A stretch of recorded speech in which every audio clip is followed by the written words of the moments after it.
Bueno, viste que hemos estado buscando un montón de lo que es el gobierno de Irigoyen. Okay. Encontré algo que creo que nos va a ayudar como para introducir al tema. Bueno, muy bien. Hacia fines del siglo XIX, Hipólito Yrigoyen ingresó a la política con el reclamo de elecciones transparentes. Su ascenso, hasta llegar a la presidencia, fue retratado por caras y caretas. En 1890 y 1893 participó de sublevaciones armadas que comandó su tío, Leandro Alem, pero en 1905 ya era el líder de la Revolución Radical. 7 años más tarde, en 1912, su deseo se concretó. El Congreso de la Nación sancionó la ley Sáenz Peña del sufragio secreto, obligatorio y masculino. Las primeras elecciones fueron en Santa Fe. La Convención Radical aprobó su participación. El 31 de marzo de 1912, Manuel Menchaca fue electo gobernador con el 40% de los votos. 4 años más tarde, en 1916, Yrigoyen se postuló para presidente de la Nación. Lo acompañaron más de 30.000 personas en el acto de cierre de la campaña.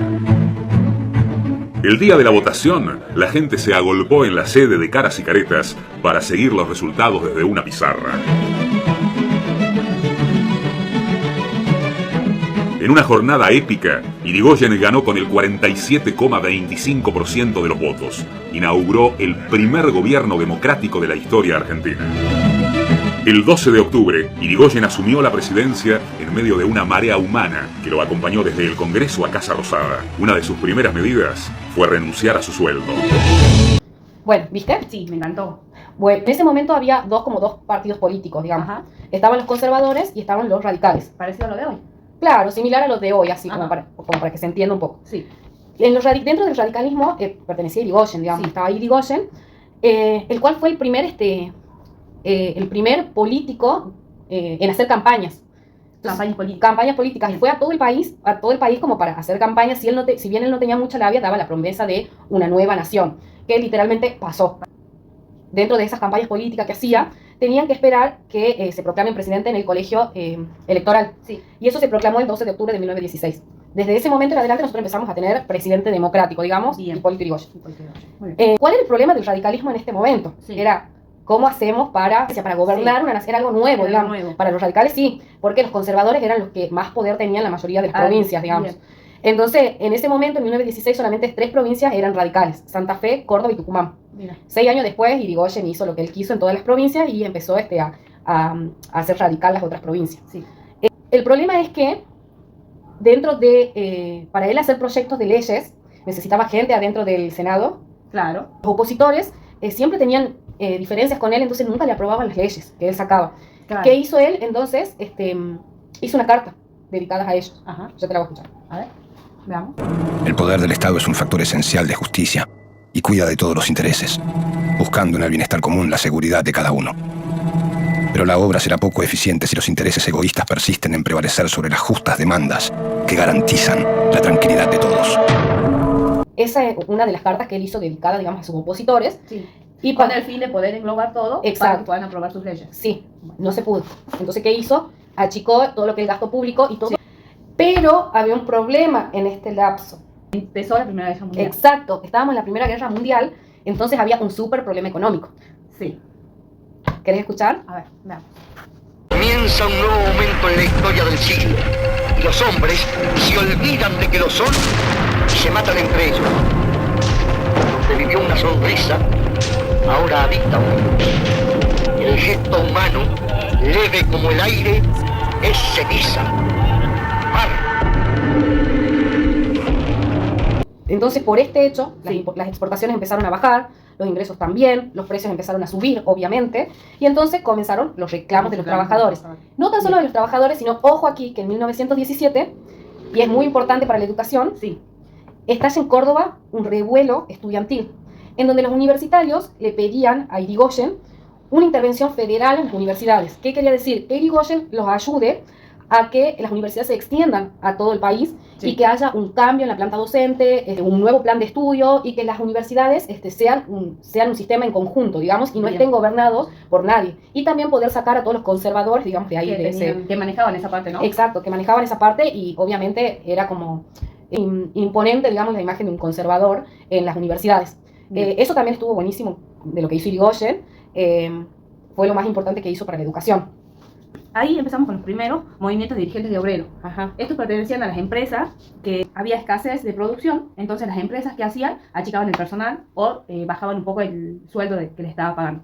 Tenían un salario mínimo y entonces empezaron todos los conflictos laborales, que ahora en día también pasa exactamente lo mismo. Tenían leyes sociales, pero no estaban aprobadas. Ah, claro. En 1918, a fin de la Primera Guerra Mundial, hubo como una escasez en toda la parte económica, en toda la parte industrial, no ingresaban para que las empresas puedan trabajar. Sí. Y también desde ahí surgen las primeras huelgas, las huelgas de los obreros. Ah, la huelga de los obreros, Sí. en la metalúrgica. En la parte, de la Bacena, se llamaba Bacena. Sí. Porque esto no llegaban a un acuerdo con los obreros. Ajá. Ahí es donde conocemos la Semana Trágica. ¿Querés que lo veamos? A ver. Aparte.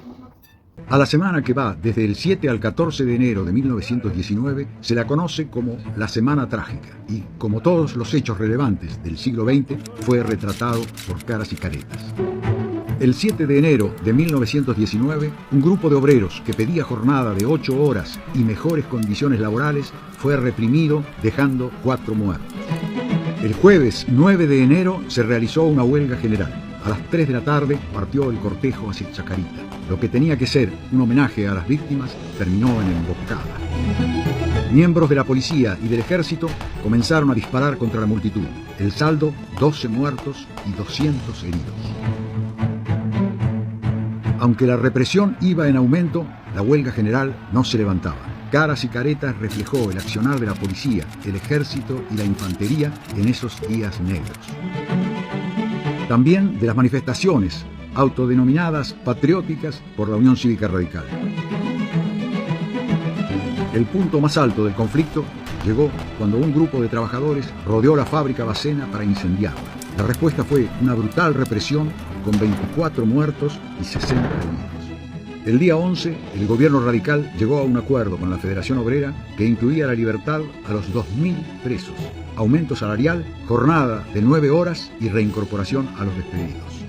3 días después, el 14 de enero, el jefe de la Policía Federal brindaba la garantía de que no se volvería a reprimir y se permitiría el derecho de reunión. Así, la Semana Trágica llegaba a su fin.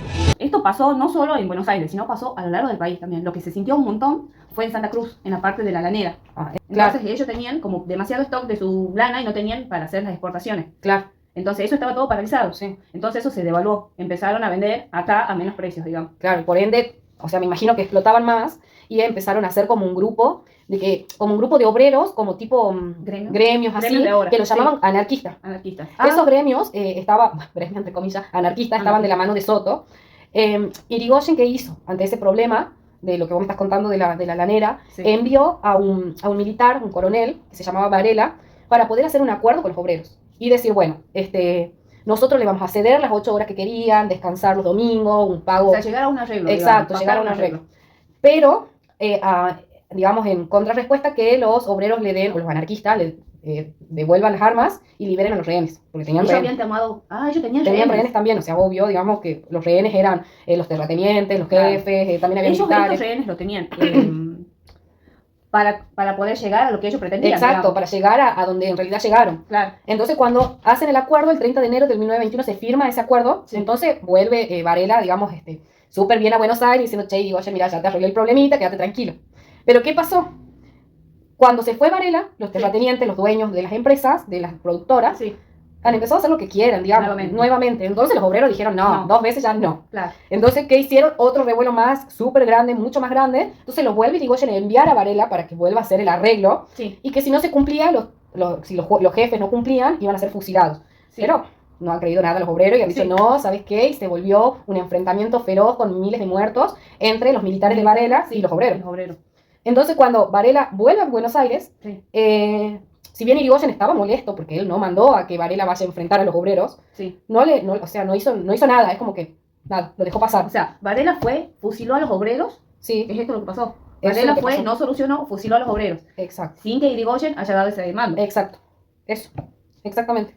Y en 1922, el ejército de Varela, nada, Irigoyen no hizo nada ante esta situación. O sea, no dio la cara, no respaldó, no nada. Nada. Pasó por alto Nada. que haya matado gente. Nada, pasó por alto. Entonces, ¿qué pasó al siguiente año? Adivina cómo muere Varela. Contá, quiero saber. No tengo Sí. video para mostrarte, pero muere con un disparo en la calle por, obviamente, un anarquista. propiamente. Y bueno, Hubo desaparecido. sí, en 1922 el mercado internacional repunta. Sí. Entonces se vienen elecciones. Como Irigoyen sabía que no estaba dentro de todo estable para volver a tomar Claro, la no hizo presidencia, buenos pasos. Ajá. buscó como un, no sé si decirlo títere, pero buscó como un aliado. Ah, En ese aliado era, de la fórmula radical, obviamente, como Claro. Irigoyen, estaba Alvear. allá. Alvear toma la presidencia el 12 de octubre de 1922, la asume Sí. y su primera visita fue a los militares. Como para, O sea, como para unir, porque Para como los unir. militares han quedado medio, el radicalismo ha quedado medio mal con los militares, claro, entonces, ¿qué quiso él? Unir. Unir. Yo me imagino que para respaldarse, no sé. respaldo, seguramente buscó eso. Sí. Entonces, al recuperar todas las exportaciones, empezó a estabilizar los salarios, todo tranquilo, todo en paz. Entonces el gobierno empieza a impulsar leyes, empieza a aprovechar esto que tenía a su favor de la mayoría que eran radicales, y empezó a impulsar leyes. El único problema que había era de que Estados Unidos hizo un parate a la compra de carne, Sí, que esa era nuestra mayor exportación. claro. Entonces, cuando nosotros vendemos al exterior, ¿qué es lo que ingresa al país? El dinero. El dinero, el En dólar. este caso el dólar, porque si vendemos Exacto. en Estados Entonces, ya no teníamos tantos dólares, Sí. porque Estados Las Unidos, no sé, dijo no quería comprarnos. Unidos. Claro.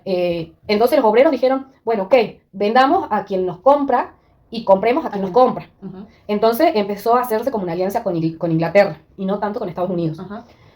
Pero Alvear, al tener este déficit tan grande, Sí. empezó a potenciar algo muy importante, que no lo dijimos anteriormente en el gobierno de Irigoyen, que eran las empresas estatales de petróleo, las Las YPF. petroleras. Ajá. Exactamente, las YPF, YPF. sí que Mosconi, que era ingeniero, Sí. para poder impulsar todo eso, que era, o sea, un consumo muy grande de combustibles, en el cual se vende mucho, Sí. y empezó a ser la industria petrolera más reconocida de todo el país. Sí. Em, YPF, que es lo que que es la petrolera esta, ¿estaba a nivel nación o era para parte de las provincias? ¿Cómo era, Era ese para, tema? sí, eso, cada provincia era la que se hacía cargo, digamos, de todo el dinero, digamos, Que que producía no IPF. era nacional todavía, Ah, todavía. Pero veamos un video primero, ¿Sí? ¿Tenés y video? tengo un video, Bueno. y después continuamos. La actividad YPF es febril e incesante. Las áreas de explotación aumentan. La empresa adquiere un buque tanque y construye la primera refinería del país en la ciudad de La Plata. En unos pocos años de gestión, Mosconi logra posicionar a YPF como la principal abastecedora de combustibles de todo el país. Resulta inexplicable la existencia de ciudadanos que quieren enajenar nuestros depósitos de petróleo, acordando concesiones de exploración y explotación al capital extranjero. Porque entregar nuestro petróleo es como entregar nuestra bandera. En 1923 se dicta una ley que autoriza al préstamo para la adquisición de armas y fuerzas. O sea, que potencia a los militares, ¿no? Potencia a los militares. Ah. Que ellos toman como dinero prestado para mejorar sus escuelas militares. Ujú. Y con esto, ¿qué era lo que hacían? Era para tener mejores armas, O sea, potenciaban todo lo que eran los recursos. los recursos. Muy bien. Pero Alvear hasta eso sigue siendo amigo de Irigoyen. Alvear representaba a Irigoyen. Hasta ahí. ¿Por qué? En 1924. Era, más que nada, Alvear estaba ahí como para mantener ese equilibrio que venía. Él estaba ahí. Pero en 1924 esto se quiebra. Y el radicalismo se divide en dos partes. Ajá, Estaba, los personalistas y los antipersonalistas. Sí, me Eran acuerdo dos de eso. partes. Ok. Entonces, el radicalismo tenemos dos partes ahora. y los personalistas y los Y los antipersonalistas. antipersonalistas. Ah, Que esto mira. se divide. Creo que los personalistas eran los que seguían a Irigoyen. Ajá, Y los antipersonalistas eran los que iban más por la parte de Alvear. Le claro. gustaban más, qué sé yo, las nuevas leyes o los nuevos que él implementaba. Claro, el pensamiento político de Alvear. Claro, Ah, que ok. Alvear obviamente ya iba de la mano con los militares, digamos. Pará, pero el 12 de octubre de 1928 vuelven las elecciones. Sí, vuelven las elecciones. Pero, ¿Y quién ganó en esa elección? ya te digo. Me parece que ahí gana, o sea, ahí gana de nuevo Irigoyen, porque Irigoyen era el que, Claro. que prevalecía en todas las provincias. Irigoyen en 1928 vuelve a ser reelecto en las 14 provincias, entonces logra el control en su totalidad Claro, de todas las provincias. claro. ¿Te acordás que en un principio eran solamente tres? Sí. Era Tucumán, Santa Fe, y Córdoba. Córdoba. Eran tres. Entonces ahora, en 1928, logra como una totalidad de adquisición en espacios en provincias. Mira, ¿Sí? sí, Porque ahí tenemos el posible golpe de Estado. sí. Y eso es lo que nos pone la economía dada vuelta, ¿no? Claro, y también escuché, o leí y escuché, de medios de comunicación, Sí. es como que cizañaban más, porque, o sea, han quedado como muy dolidos de lo que había pasado en la primera, Sí, en la primera presidencia de Irigoyen. sí, estaban como muy... Porque como Irigoyen, como al final, no sé, digamos, porque en parte hizo bien y en parte no tan bien. Porque no te olvides de que hubo muchas muertes que no... que han quedado de que la han quedado nada. ahí, en vano. Claro, sí, entiendo, de los anarquistas Desde y todos los anarquistas, obreros. claro, desde ese entonces. Ah. Entonces... Y que, o sea, lo que él intentaba, en realidad, en este momento, en su segunda presidencia, Sí. es poder volver a hacer lo mismo que en la primera, que era bajar los gastos Los públicos gastos y todo públicos, eso. claro, pero- intentó, pero Ah. no se pudo porque eran muchos más lo que, Ujú. quizás en su primer Mandato. no era tanta la gente que movía, pero ahora sí, porque ahora tiene casi todas las provincias de su lado, Claro. entonces eran como más gente la que pertenecía al Estado y no todos estaban de acuerdo en que se bajen los gastos públicos. Ujú. O sea, él lo hacía, pero no todos los que trabajaban en la parte del gabinete conjuntamente con él lo querían hacer. Claro, claro, sí, obvio. Che, ¿y viste lo que pasó el 24 de diciembre de 1929? O sea, yo quedé como... Contame. ¿No te acordás? Vi algo, pero no sé. Vi hasta una parte nada más. Ahí cuentan un poquito de cómo fue el final de él. ¿Sabías eso? No, a ver, decime. Veamos, ¿Qué pasó? O sea, el 24 de diciembre él sale de su casa El 24 y de se va a diciembre, él se va a la Casa Rosada. Ajá. Y en el camino, alguien lo intercepta. ¿Y qué? Y le da 5 disparos. Sí.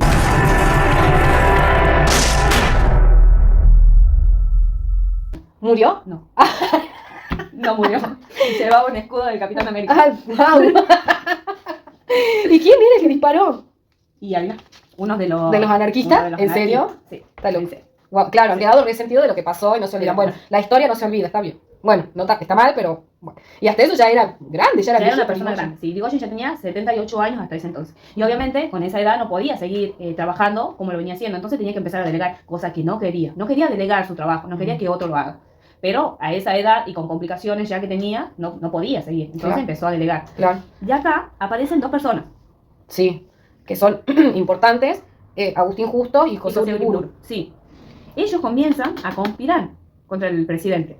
Eran militares. Eran militares, Ajá. eran del ejército. Ajá. Pero, viste que Justo y Uriburu tenían dos posturas diferentes. Tenían dos posturas diferentes, sí.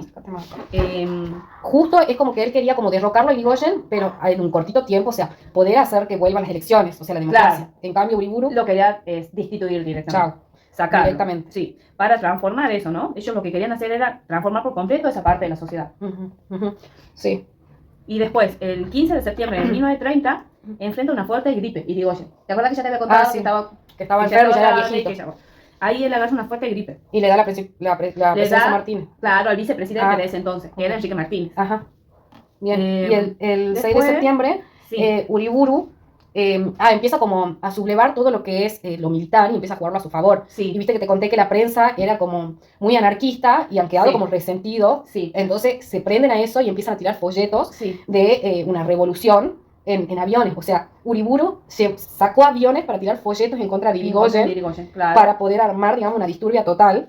Sí. Y ahí como que empezó a resonar mucho más fuerte lo que es el final del radicalismo. Claro, era su forma, ¿no? Iriburu era su forma de sacarlo del poder. Y sí, de hecho, Irigoyen terminó rindiéndose, por así decirlo. Porque Irigoyen no quería rendirse, o sea, él Claro. intentó hasta el final y cuando ya se dio cuenta que ya no daba más, o Sí. sea, que la situación estaba muy tensa, muy caliente, él sin más que hacer se va al Regimiento 7 de La Plata, Sí, donde ahí le garantizan que él iba a estar bien.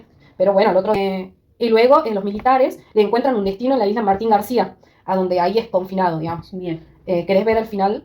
¿Hay un final? Hay un final. Veamos el final. La corriente enérgica y pura que viene con vosotros significa renovación y juventud, paz y progreso, orden y jerarquía de valores en vuestra vida pública intoxicada.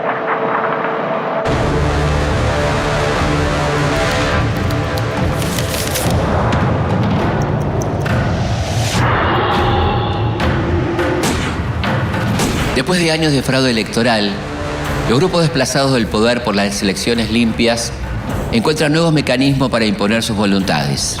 Tratará el gobierno provisorio de respetar todas las libertades. El golpe de Estado de 1930 pone fin a 14 años de gestión radical y es la primera interrupción militar en la vida democrática. La fraternal comunión de ciudadanos y de soldados dispuestos a sacrificarse por la salvación de la patria. Lamentablemente, no será la última. ¿Qué opinas? Me gustó, fue un montón, me gustó, tiene de todo. Pero vos qué crees, Irigoyen, o la presidencia de Irigoyen, ¿fue buena o no?